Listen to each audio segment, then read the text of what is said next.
और बच्चे लोग कैसे हैं आप? आपकी तैयारी कैसी चल रही है?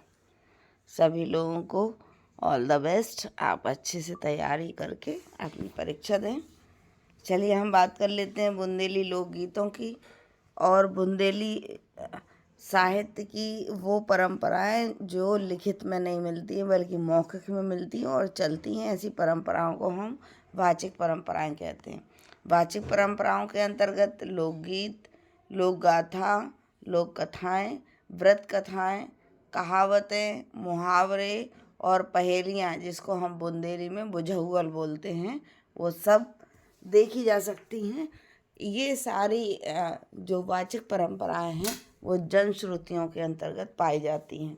इनका कोई लिखित स्वरूप प्राप्त नहीं होता है बल्कि मौखिक स्वरूप प्राप्त होता है।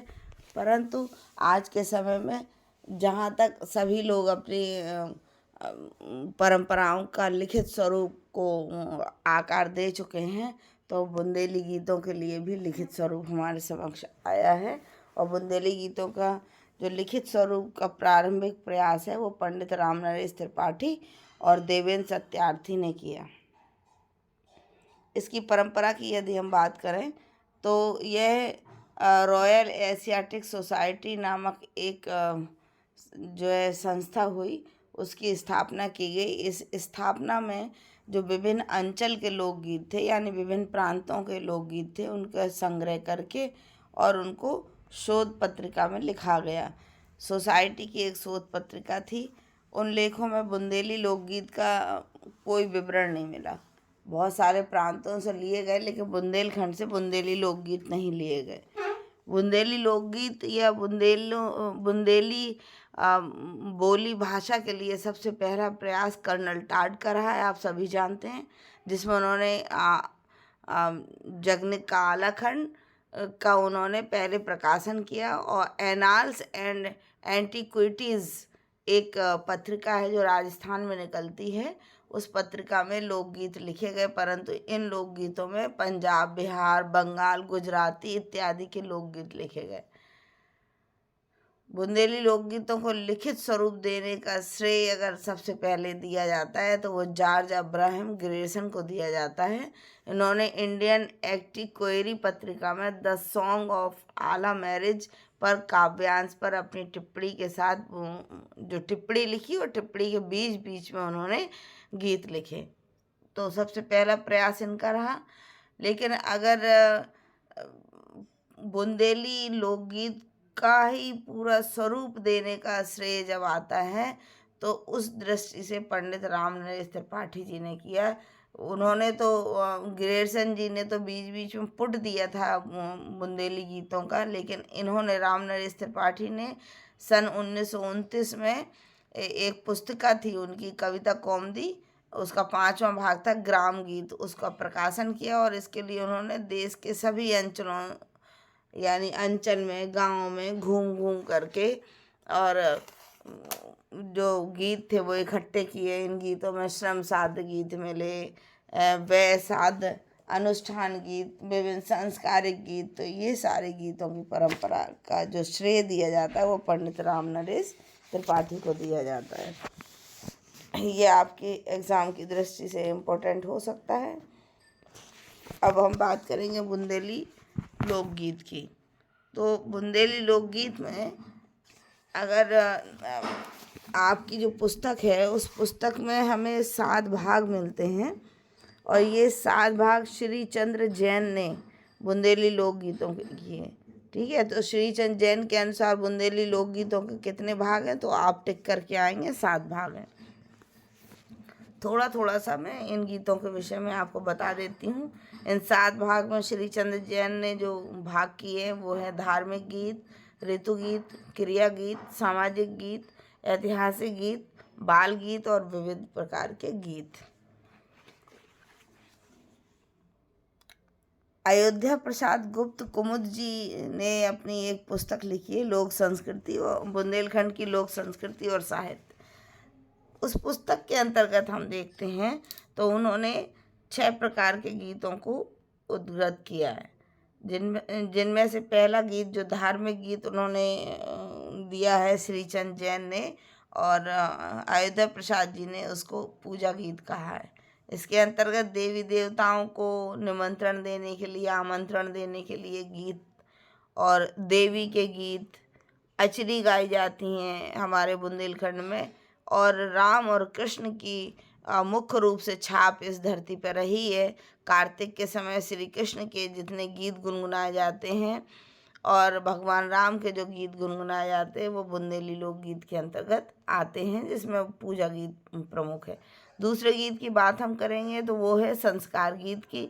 इस संस्कार गीत में यानी समय समय पे जो भी संस्कार होते, जैसे उदाहरण के तौर पर पुत्र या पुत्री का जन्म होता है, बच्चे का जन्म होता है, तो सोहर के गीत गाए जाते हैं। उस समय दाई आती है, उस बच्चे का नरा जो होता है नाभि में लगा हुआ होता है, उसको छीनती है, उससे संबंधित गीत होते हैं।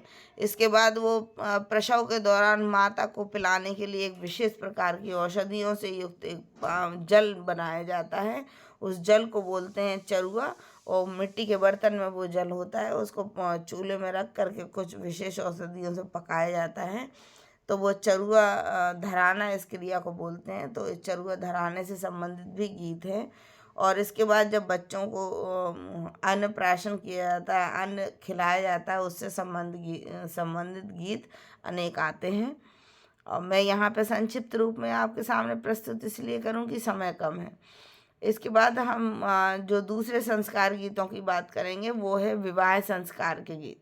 विवाह संस्कार के गीतों में बुंदेलखंड की एक परंपरा है कि किसी भी बेटी का जब विवाह होता है तो उस बेटी का जो प्रथम निमंत्रण है वो लाला हरदौल के दरवाजे पे यानी उनके मंदिर में जा कर के रखा जाता है, उनकी देहरी पे रखा जाता है।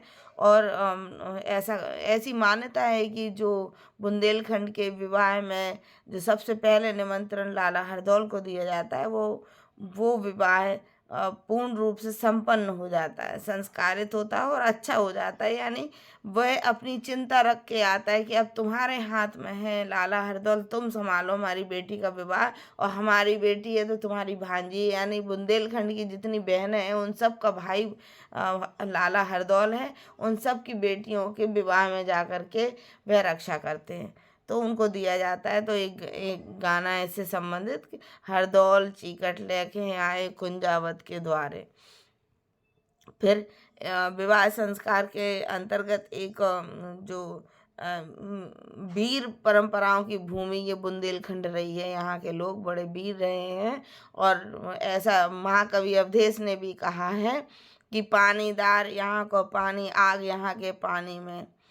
तो जो यहाँ का पानी है वो पानीदार है, बहुत स्वाभिमानी लोग हैं ये, और वीरत्व से परिपूर्ण है ये, जल्दी किसी के आगे झुकते नहीं है। परंतु विवाह संस्कार में जब अपनी बेटी का विवाह करते हैं और जब दामाद घर आते हैं बारात लेकर के, समधी घर आते हैं, उस परिस्थिति में ही बुंदेलखंड के बेटी का पिता झुकता है। तो उसमें भी एक गाना चलता है कि कोट नवे पर्वत नवे, सिर नवे न आए, और माथो अजुल जी को तब नवे, जो अजुल जी जो उनके पिता है तब नवे जब साजन घर आए।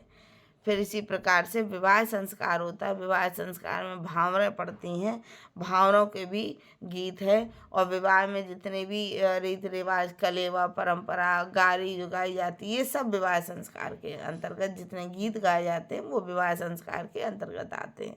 इसके बाद आप देखिए एक सामाजिक गीत भी बुंदेलखंड में बहुत प्रसिद्ध है, जिसके अंतर्गत जो बुंदेली कन्या होती है उसको बहू बनाने की सुसंस्कृति के दर्शन मिलते हैं। उस कन्या को हिदायत दी जाती है कि बेटी अब तुमको ये घर छोड़ करके दूसरा घर देखना है, तुम्हारे ये माता पिता छूट जाएंगे, वो सास ससुर तुम्हारे ही माता पिता हैं, तुम्हें उसकी सेवा करना है, पति की पूजा करनी है। और इस तरह से इस गीत के जरिए जो सामाजिक गीत है, इस गीत के जरिए बुंदेलखंड की कन्याओं को सुसंस्कारी बहू बनाने के लिए निर्देश देते हैं। ज्योमार गीत भी होता है, जिस समय समधी आते हैं और जाते हैं तो उस समय भी एक ज्योमार गीत गाया जाता है। इसके बाद जो अगले गीत की तरफ हम बढ़ते हैं तो एक ऋतु गीत है। ऋतु गीत में विभिन्न मौसम के आधार पर वो गीत गाए जाते हैं। जैसे वर्षा का मौसम है तो उसमें वर्षा गीत गाए जाते। फागुन का महीना आता है, फसल कटने को होती है, हर्षोल्लास का समय होता है, किसानों के हृदय का और किसानों का एक मुख्य समय होता है। उस समय फागुन के गीत गाए जाते हैं। और हमारे यहाँ की जो परंपरा अभी कर्नल टाट की मैंने बताई है, जिन्होंने जो है जगनिक के वहाँ से निकाल करके बुंदेली भाषा को इतनी प्रख्यात बनाया है, उन्होंने वो भी ये ऋतु गीत, फागुन के गीत, फागें गाई जाती हैं। ईश्वरी ने जो लिखी हैं फागें, उन फागों को गाया जाता है ऋतु गीत के अंतर्गत। फिर आता है श्रमदान का गीत। चूँकि बुंदेलखंड के लोग बहुत मेहनती होते हैं और श्रमदान करने में विश्वास रखते हैं। श्रमदान दो प्रकार का, एक वो जो खेतों में किसान जो काम करते हैं, दिन रात अपनी फसल के लिए कार्य करते हैं और अच्छी फसल देख करके गाना गाते हुए, झूमते हुए, अच्छे मन से उसको काटते हैं, ताकि ये जो अनाज है उनके पास आए, उनका खुद का पेट भरे और पूरे देशवासियों को का वो पेट भरा पाए, और बहुत मन से वो करते हैं। तो इन किसानों के लिए भी श्रम गीत है कि दिन डूबे के धरा रही लंबी मांग, किसान भैया बेरा तो चली घर जावे की हो। लेकिन वो कहते कि घालो घालो रे धर्म के दो हाथ, जल्दी जल्दी हाथ घालो, शाम होने को है, रात होने के, धर्म के दो हाथ। ये तुम्हारा धर्म है क्या? कर्म तुम्हारा सबसे बड़ा धर्म है। यहाँ पे हिंदू, मुस्लिम, सिख, ईसाई के धर्म की बात नहीं की गई है, बल्कि कर्मों की बात की है। किसान के कर्म क्या? उनका श्रम। ठीक है, तो धर्म के हाथ घालो, जल्दी से इसको काटो और अपने घर चलो। तो बुंदेलखंड में श्रम का विशेष महत्व है। श्रम के ऊपर तो गोस्वामी तुलसीदास जी ने भी लिखा है, उनकी संस्कृति उनके श्री रामचरितमानस में भी है, कर्म प्रधान विश्व कर राखा। ये कर्म प्रधान भी ये श्रम ही है। इसके बाद जो एक और प्रकार है गीत का, वो है जातियों के गीत। तो जातियों के गीत में मुख्य रूप से ढीमर की जाति आती है। ढीमरों का कार्य होता है कि पानी खींचना, और पानी से खेतों में भी पानी खींचना और पीने के लिए भी पानी भरना। तो उनके लिए एक गाना है कि पानू को रोजगार ढिमर तो पानू को रोजगार। ये जो पानी है तुमने उसी को रोजगार बना लिया है। हंसी ठिठोली करते हुए बुंदेलखंड के लोग एक दूसरे को इन गीतों के जरिए हर्षित करते हैं, उल्लासित करते हैं और एक साथ चलते हैं। तो ये थे आपके समक्ष बुंदेली लोकगीत। आप लोग इसको पढ़िए, मनन कीजिए, और डिटेल्स में मैं अगला वीडियो दूंगी जिसमें सारे गाना गीत मैं स्वयं गा करके आपके समक्ष प्रस्तुत करूँगी। धन्यवाद।